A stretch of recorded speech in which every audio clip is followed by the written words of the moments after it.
നിന്റെ തലയിൽ എന്താ കളിമണ്ണാണോ?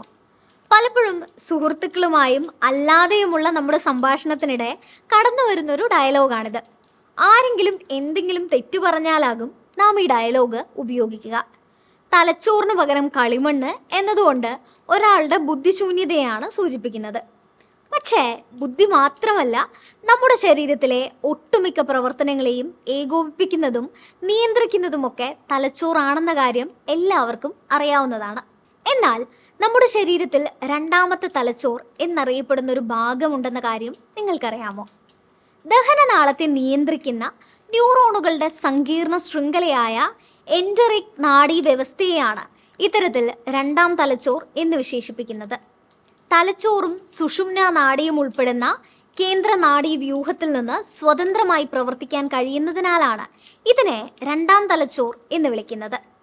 തലച്ചോറിൽ നിന്നുള്ള സന്ദേശം ഇല്ലാതെ തന്നെ ദഹനനാളത്തിലൂടെയുള്ള ഭക്ഷണത്തിൻ്റെ ചലനം, ദഹന എൻസൈമുകളുടെയും ഹോർമോണുകളുടെയും ശ്രവണം, പോഷകങ്ങളുടെ ആഗിരണം, വിശപ്പിൻ്റെയും വയറു നിറഞ്ഞതിൻ്റെയും സൂചന നൽകുക, കുടലിലേക്കുള്ള രക്തയോട്ടം നിയന്ത്രിക്കുക, മാലിന്യങ്ങൾ പുറന്തള്ളുക തുടങ്ങിയ ദഹന പ്രക്രിയകളെ നിയന്ത്രിക്കാൻ ഈ എൻഡറിക് നാഡീവ്യവസ്ഥയ്ക്ക് കഴിയും.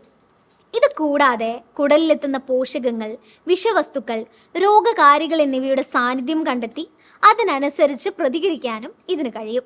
എന്നിരുന്നാലും വാഗസ് നാഡിയിലൂടെയും മറ്റ് നാഡീപാതകളിലൂടെയും എൻഡറിക് നാഡീവ്യവസ്ഥയും കേന്ദ്ര നാഡീവ്യവസ്ഥയും നിരന്തരം ബന്ധപ്പെടുന്നുണ്ട്.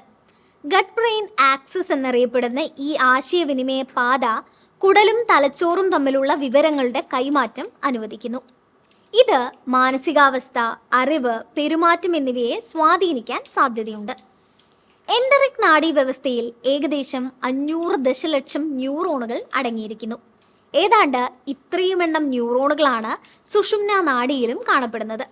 ഈ വിപുലമായ നാഡീ ശൃംഖലയും ദഹന പ്രക്രിയകളെ സ്വതന്ത്രമായി നിയന്ത്രിക്കാനുള്ള കഴിവുമാണ് എൻഡറിക് നാഡീവ്യവസ്ഥയ്ക്ക് രണ്ടാം തലച്ചോർ എന്ന പേര് സമ്മാനിച്ചത്. രസകരമായ മറ്റൊരറിവുമായി വീണ്ടും കാണാം. Thanks for watching.